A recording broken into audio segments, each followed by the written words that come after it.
DiMera dynasty in flames. Stefano's secret twist of the knife will unleash Salem's bloodiest civil war. Salem, the devil himself may have left Salem, but this week, the ghost of the true phoenix rises from the ashes to torch his own legacy. Days of Our Lives spoilers confirm a bombshell that will rewrite the show's history. The reading of Stefano DiMera's last will and testament is not a formality. It is a declaration of war. And the man holding the match, E.J. DiMera, Dan Feuerriegel, who is about to learn a painful lesson. You don't outmaneuver the man who invented manipulation from the grave. For months, fans have watched E.J. strut through the DiMera mansion with the swagger of a king.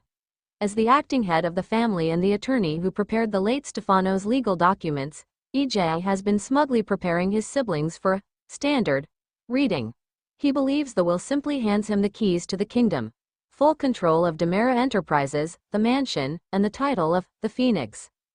E.J. is operating under the illusion that he wrote the final chapter, a show insider tease. But Stefano didn't stay alive for half a century by being predictable. He wrote a will within a will. The legal document E.J. drafted is a decoy. The real one, the one Stefano hid in his Parisian safe house, is a psychological bomb. The unthinkable clause, according to sources close to production, the reading, scheduled for the last week of the month, timed perfectly for Chad DiMera's Connor Floyd return to Salem, will start civilly.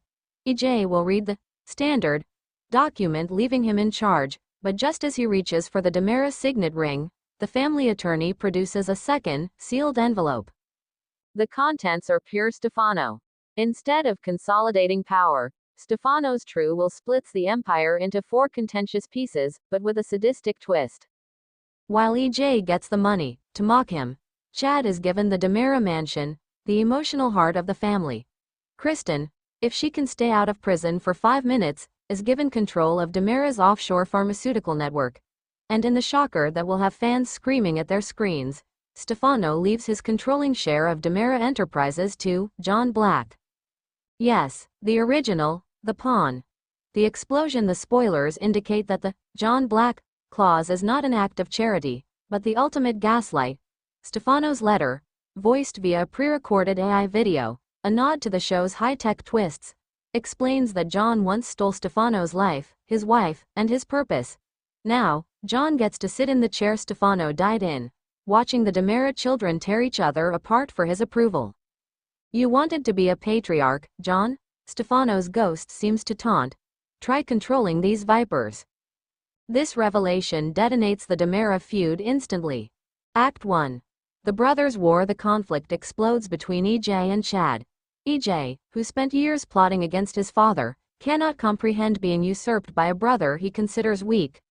Chad, reeling from Abigail's death, suddenly finds himself the unlikely defender of the DiMera legacy, not because he wants it, but because he refuses to let E.J. turn the company into a weapons cartel.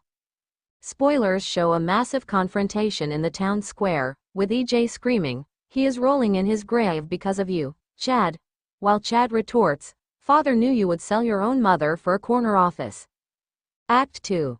The Kristen factor. Meanwhile, Kristen DiMera, Stacy Heidick, is less concerned with the CEO title and more interested in the offshore freedom Stefano gave her.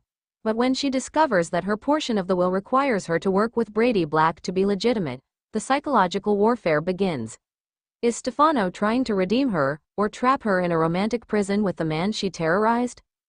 The E.J. meltdown. The most delicious spoiler involves E.J.'s inevitable meltdown. Dan Feuerriegel is reportedly set to play a breakdown for the ages.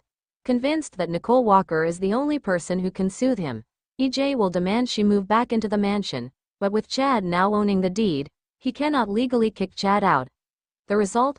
The two brothers are forced to live under the same roof, sharing a bathroom, while their respective love interests, Stephanie and Nicole, try to keep the peace. It won't last. A mother's shadow returns. No DiMera feud is complete without a wildcard. In a creative twist, spoilers hint that the reading of the will triggers a silent alarm in Stefano's Swiss vault. The last line of the will reads, "If my children cannot agree, the mother must choose." Who is the mother? Not Kate Roberts, not Rachel Blake. Rumors are swirling that Susan Banks, Stacy Heidick, is holding a third envelope, dictated by Stefano before his death. But more terrifyingly, a shadowy figure has been spotted on the Horton Square set wearing the iconic Phoenix ring, suggesting that the real Stefano might not be dead at all, or that a new heir, a long-lost daughter, perhaps, is about to step out of the shadows. What this means for Salem: this isn't just a will reading, it's a restructuring of the entire soap's power dynamics.